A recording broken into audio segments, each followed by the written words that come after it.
Hello friends, welcome back to my YouTube channel H S study point by S के।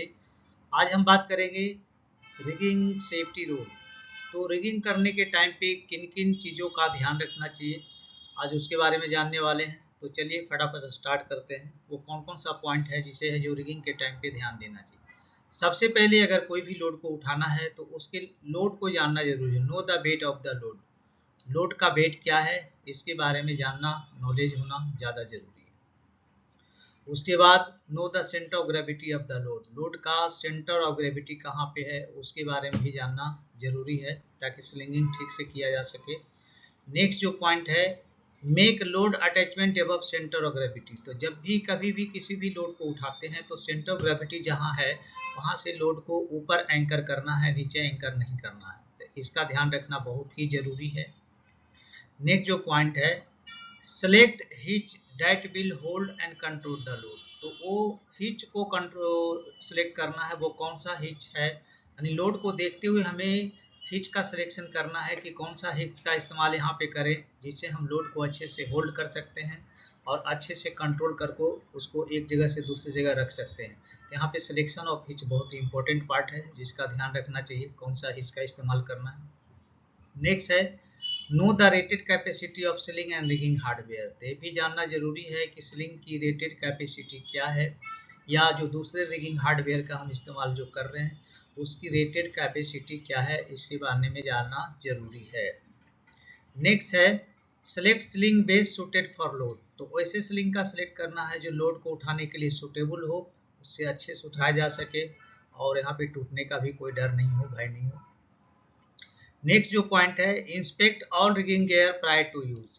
तो जितने भी rigging gear का हम इस्तेमाल करते हैं लोड उठाने के टाइम पे, तो सबसे पहले ये ज़्यादा ज़रूरी है कि उसका इंस्पेक्शन कर लें, देख लें उसमें जो जो रिक्वायरमेंट है वो फुलफिल कर रहा है या नहीं कर रहा है।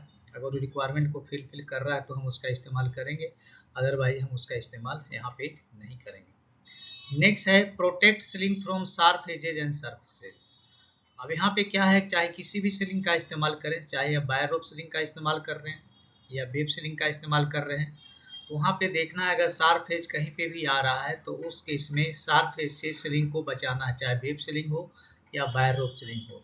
तो उसके लिए वहाँ पे पैकिंग का अरेंजमेंट देना है ताकि लोड के टाइम पे वो सीलिंग को काटे नहीं, डैमेज नहीं करे। नहीं तो लोड आया और अगर कट गया तो एक्सीडेंट हो जाएगा, पूरा लोड नीचे आ जाएगा। तो इसका ध्यान रखना है कि शार्प एज और शार्प सरफेस से सीलिंग को प्रोटेक्ट करना जरूरी है। नेक्स्ट है equalize load on multiple leg sling. यहाँ पे ध्यान रखना है कि अगर कोई भी लोड को अगर उठा रहे हैं उसे एक से ज़्यादा लेग की अरेंजमेंट जरूरत पड़ रही है उठाने के लिए, तो लोड को इक्वलाइज करने की कोशिश करें कि सारे लोड लेग पे लोड समान रूप से आए ताकि हम लोड को आराम से उठा सके। कहीं अगर एक लेग पे ज़्यादा लोड आ गया और दूसरे लेग पे कम लोड आया और उसमें हमने स्लिंग का सिलेक्शन ठीक से नहीं किया हुआ है तो इस केस में भी यहाँ पे एक्सीडेंट होने की संभावना हो सकती है। तो इसका ध्यान रखना जरूरी है, इक्वलाइज लोडिंग और मल्टीपल लेग। नेक्स्ट है केयर फॉर टेंशन और स्लिंग बाई स्लिंग एंगल। तो यहाँ पे जब भी हम लोड को उठाते हैं तो स्लिंग पे टेंशन डिपेंड्स करता है उसके स्लिंग एंगल पे। स्लिंग के साथ एंगल क्या बन रहा है उस एंगल के ऊपर डिपेंड करता है कि स्लिंग के ऊपर टेंशन कितना आएगा।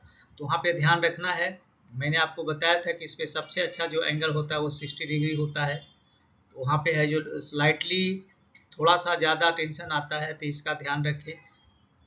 नेक्स्ट जो पॉइंट है care for reduction when using चोकर हिच।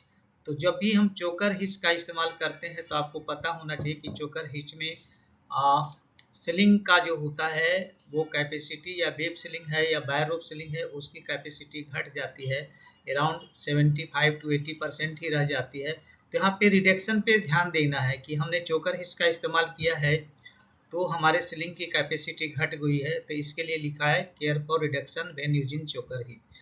तो इसका ध्यान रखना जरूरी है। और नेक्स्ट है attach tag line prior to lift to control the load. और एक चीज़ ये भी है यहाँ पे कि जब भी हम किसी भी लोड को जब उठाते हैं तो उसमें मूवमेंट आता है। तो मूवमेंट आने जो आता है तो मूवमेंट को कंट्रोल करने के लिए, ताकि वो ज़्यादा मूव ना करे और एक दूसरे चीज़ से टकरा ना जाए या किसी को हिट ना कर दे, तो इसके लिए वहाँ पे हम टैग लाइन का इस्तेमाल करते हैं और ये बहुत ही इम्पोर्टेंट चीज़ है। तो टैग लाइन का इस्तेमाल लोड को कंट्रोल करने के लिए करना चाहिए। ये सारी चीज़ जो अभी आपने देखा ये रिगिंग सेफ्टी रूल है। जब भी हम किसी भी चीज़ को उठाते हैं तो उस समय इन सारी चीज़ों का ध्यान रखना बहुत ही ज़रूरी है। अगर हम इन सारी चीज़ों का ध्यान रखेंगे तो लिफ्टिंग के टाइम में कोई भी एक्सीडेंट होने का डर नहीं रहेगा। तो चलिए दोस्तों, यहाँ पे मैं आपसे रिक्वेस्ट करूँगा, अगर आप हमारे चैनल पे नए हैं तो प्लीज़ चैनल को सब्सक्राइब करें, दोस्तों में ज़रूर शेयर करें और बेल आइकन को ऑल पे सेट कर दें ताकि सभी वीडियो का नोटिफिकेशन आपको टाइम से मिले। तो चलिए मिलते हैं आपसे नेक्स्ट वीडियो में, तब तक के लिए जय हिंद, वंदे मातरम।